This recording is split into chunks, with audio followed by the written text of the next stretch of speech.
But the next step is an actual professional workflow, which a lot of creators fall into. And perhaps you're a creative professional, or you're doing some other professional workflows, maybe even gamers, then you want to separate your storage workflow, not just everything onto one drive.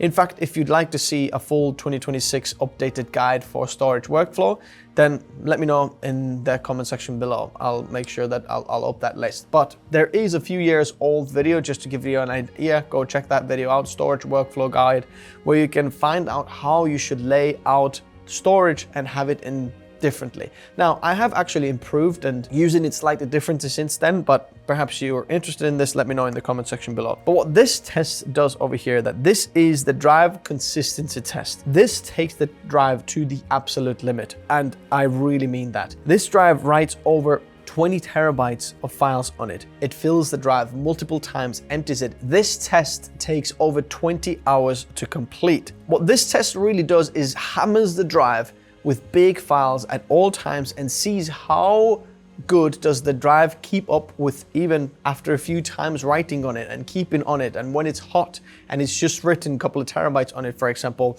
let's write some more on it. How well does the consistency test work in there? Now, this test performs very well with drives with larger capacity and with DRAM cache. So if you've got DRAM cache, you'll see a better performance because it just helps the read and write consistency speeds to keep going. Also, if you've got a larger capacity drive, then usually your SLC cache buffer is larger. I'll explain that in a minute, which means that it can sustain those larger and faster speeds for longer, which means your drive will just be faster. But in here, the absolute best drive that is by far the best is the Kingston Fury Renegade G5 4 terabyte drive. That's absolutely insane. And now they even have a 8 terabyte version available. There is the other ones, Crucian T705, there is T710 now available as well.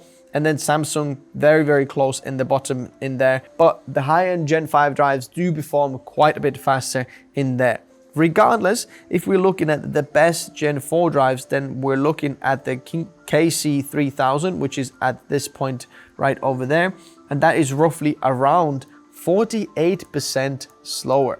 So if you do need this big consistency test, then the Gen 5 drives are truly better because that is 48% slower there, the best Gen 4 drive. In fact, they're both Kingston drives. So the 4 terabyte Kingston KC3000 and the 4 terabyte Kingston Fury Renegade G5 is almost double the performance here, which is ridiculous speed. Now, this is very important to check out as well, because sometimes you see a cheap drive, let's say the NM790 from Lexar or something like that, but then you see that they don't perform quite as well. In fact, looking at this MSI Spatium M570 Pro, this is a Gen 5 drive, but is not particularly performing well in this test. Now, that does not mean that this drive is bad. I would say that this drive is very good for your operating system, but for a consistency test, let's say you're a big videographer or 3D renderer, you've got large assets on there, you're ingesting files, you've just come back from a big cinema shoot or commercial shoot, you're loading loads and terabytes of files from your cinema cameras,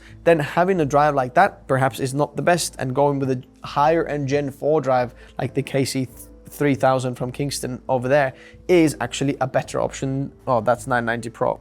This one over there is actually a better option there. So bear that in mind. If you're wondering what is good for creators, and if you want a drive for your project drive, for example, if you're looking for a secondary drive that you're using for project drive where your assets live on, then I would say that try to combine the consistency test and the previous full system benchmark test together, and then find the drive that performs best on both of those, and then that would be the good for you. Because in some ways you're writing large assets onto the drive, but at the same time, if you're running all the assets and it's writing temporary files onto there, which is not ideal, you should have a cache drive as well, you might also benefit from having fast random read and write speeds.